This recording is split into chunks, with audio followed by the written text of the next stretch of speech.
Hello, and welcome to Stories from India.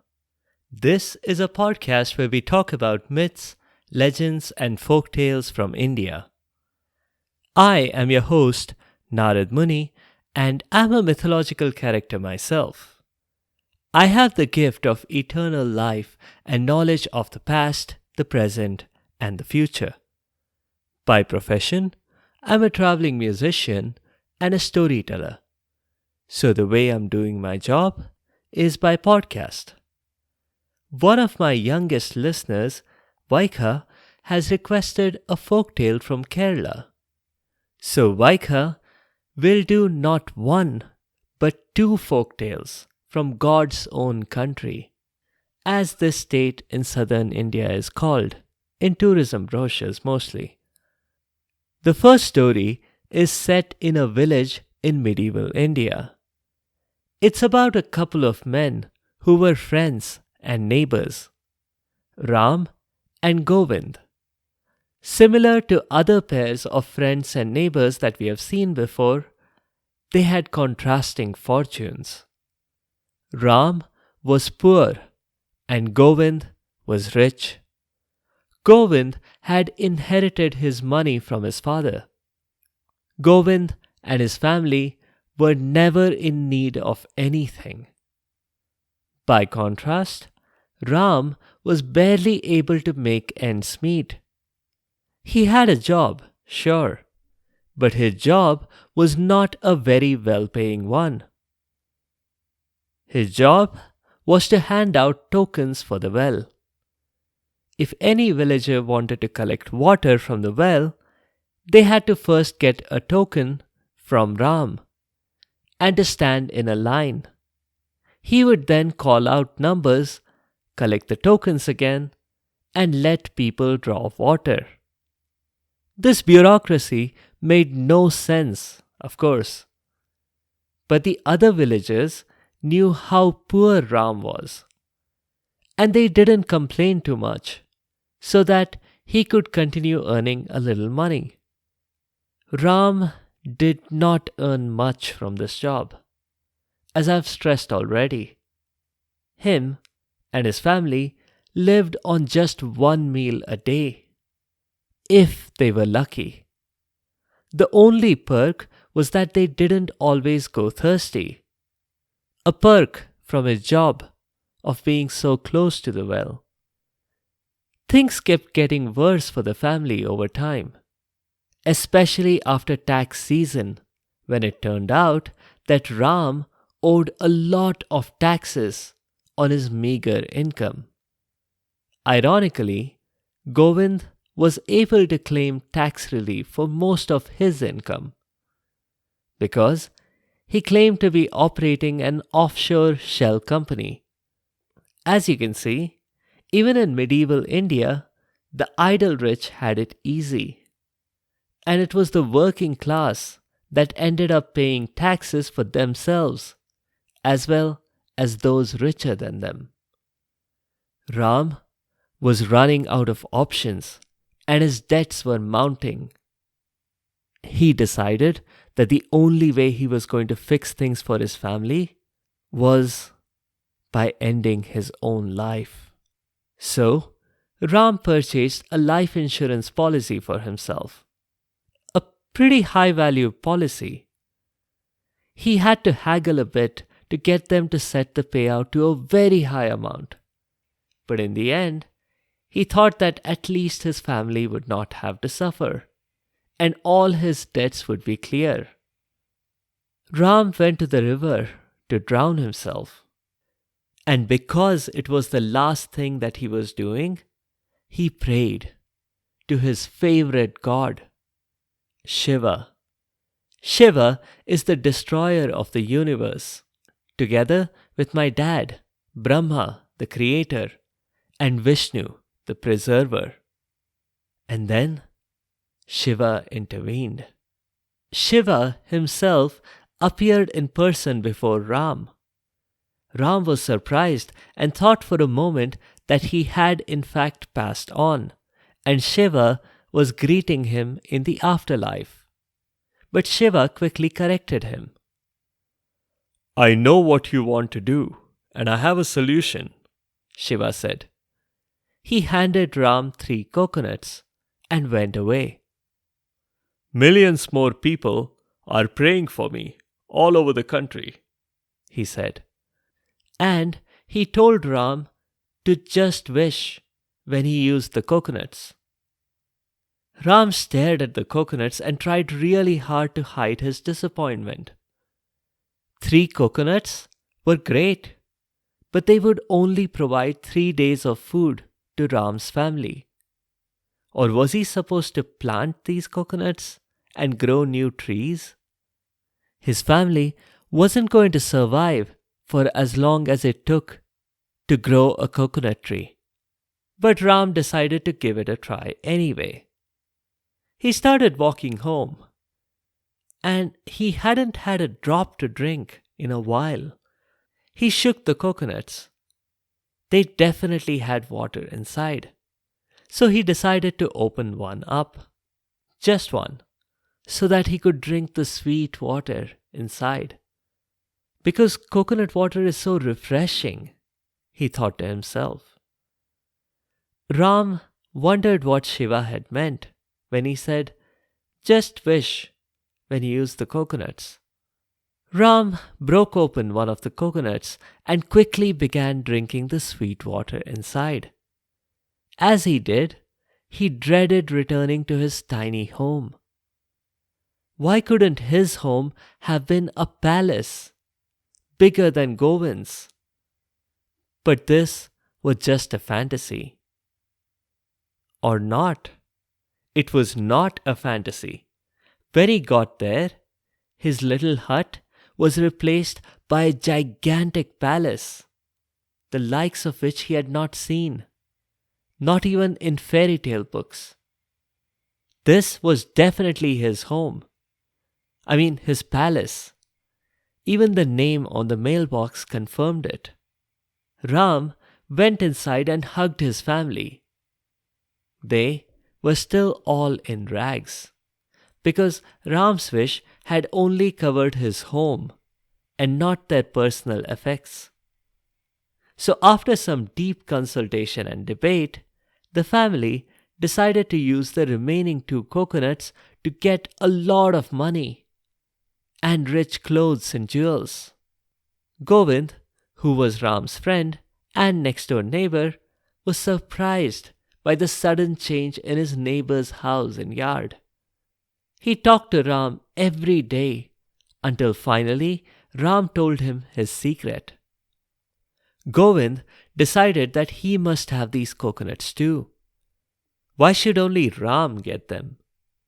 So Govind went to the river just as Ram had done. He pretended to drown himself, and then Shiva appeared. He handed Govind 3 coconuts too. Why, you might ask? Well, let's wait and see.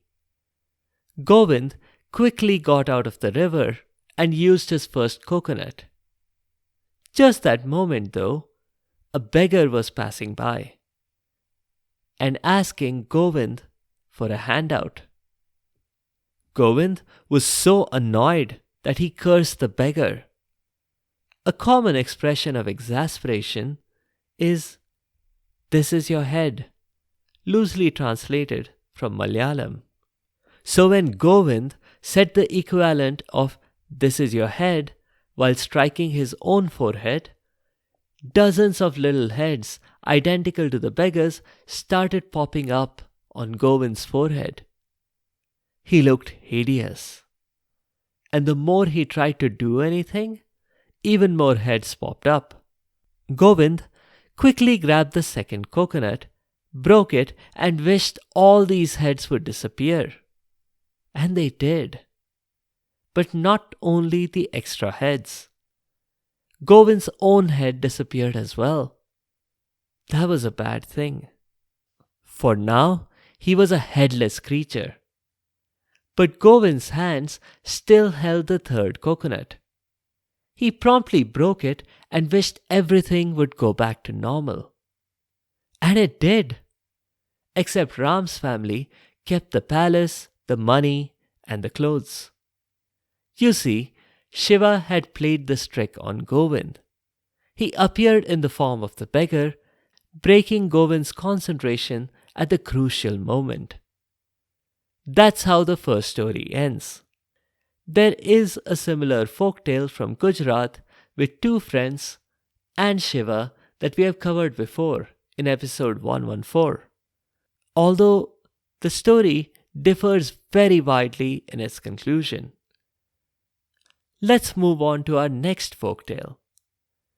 Our second story begins with a very unlikely friendship between a tortoise and a fox. Unlikely because they were so different. The tortoise was a reptile and the fox was a mammal. The tortoise ate plants and the fox ate meat. The tortoise lived in a burrow near the water, while the fox lived in a burrow deep in the forest. The tortoise was slow and the other could move swiftly, even catching hares, which were one of the fastest creatures in the jungle. And yet, the fox and the tortoise were friends. Maybe they bonded over their common rivalry with bunnies. That was really the only thing they had in common. And when they met, the fox compromised by eating a vegetarian meal whenever he ate with the tortoise. One day, they both sat around near the tortoise's home, lazily playing chess. "Aw, you took down my queen," the tortoise said. The fox smiled indulgently. He had captured the tortoise's queen 3 moves ago. The tortoise was just slow to react. The fox didn't mind. It was only a matter of time before the tortoise caught on. With the fox's next move, he checkmated the tortoise. Then he got up to drink some water from the pond, when suddenly he smelled something. It was the unmistakable smell of a predator. A big cat, a leopard in fact. Another difference between the fox and the tortoise was that they had different flight or fright responses when facing danger. The fox ran away as swift as he could. The tortoise was frozen. Or rather, the tortoise froze up several seconds after the leopard actually arrived on the scene and began poking at the tortoise. Luckily for the tortoise, the leopard had never seen a tortoise before. That's why the leopard didn't go for the neck immediately. And that gave even the slow-moving tortoise enough time to crawl back into its shell. The leopard kept poking at the tortoise, trying to figure out how to peel this vegetable, as he thought of it. He had brought along a potato peeler for just such emergencies. But even that did not work on the tortoise's hard shell. Eventually, the leopard began attacking the shell more viciously, with his claws, his sharp teeth.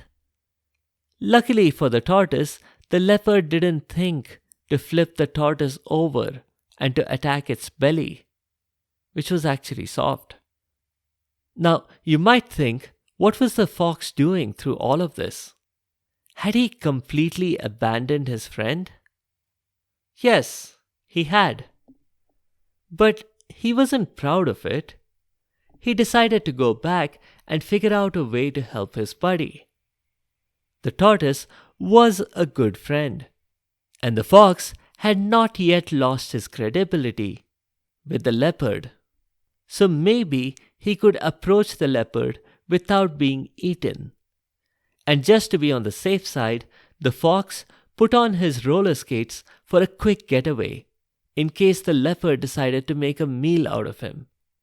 He approached the leopard carefully. who by now was trying to use a powerful drill on the tortoise's back, still unsuccessfully.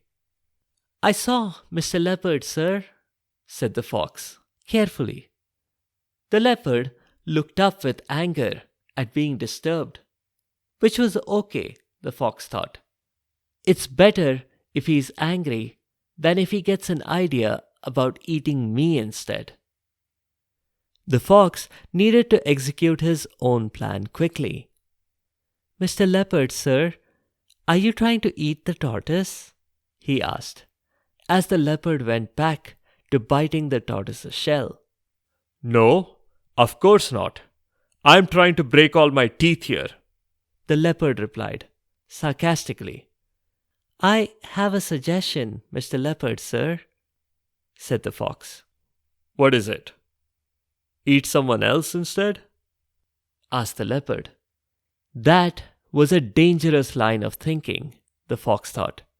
He quickly said, "No, no, you can have the sweet, delicious meat of the tortoise.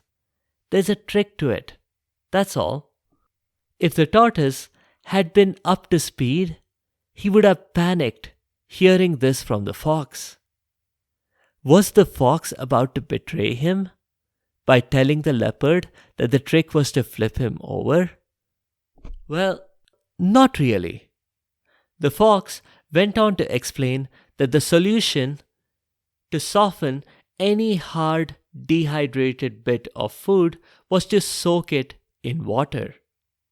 For example, in the little pond right here. This was an idea that was easy to see with raisins soaked in water. The leopard paused and thought. "Hey, that's actually a good idea."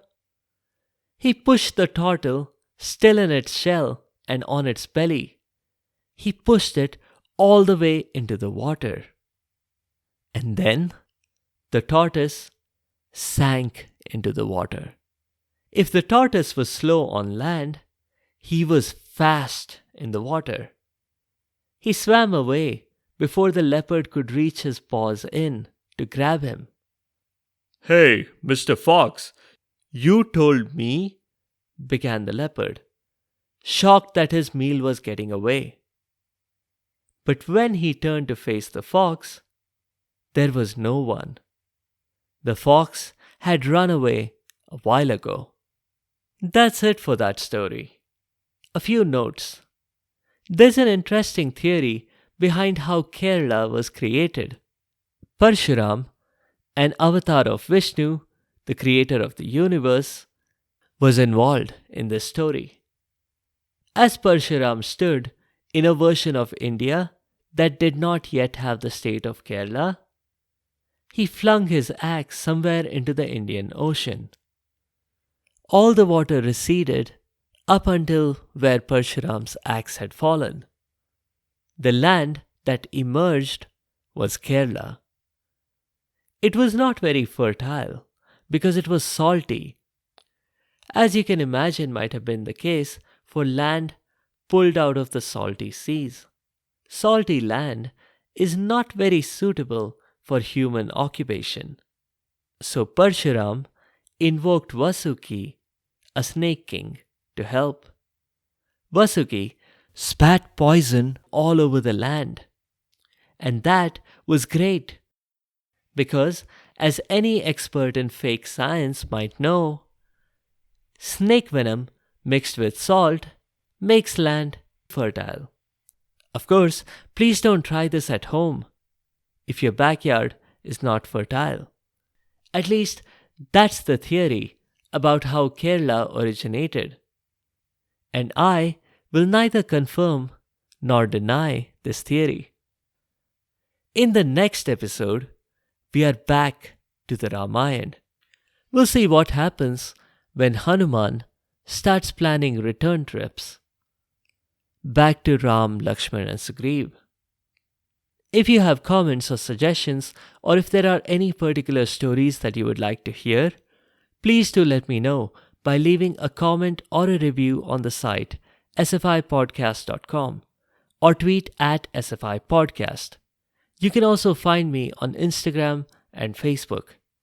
Be sure to subscribe to the show to get notified automatically of new episodes. A big thank you to each and every one of you for your continued support and your feedback. The music is from purpleplanet.com. That's purple-planet.com. Thank you for listening, and I'll see you next time.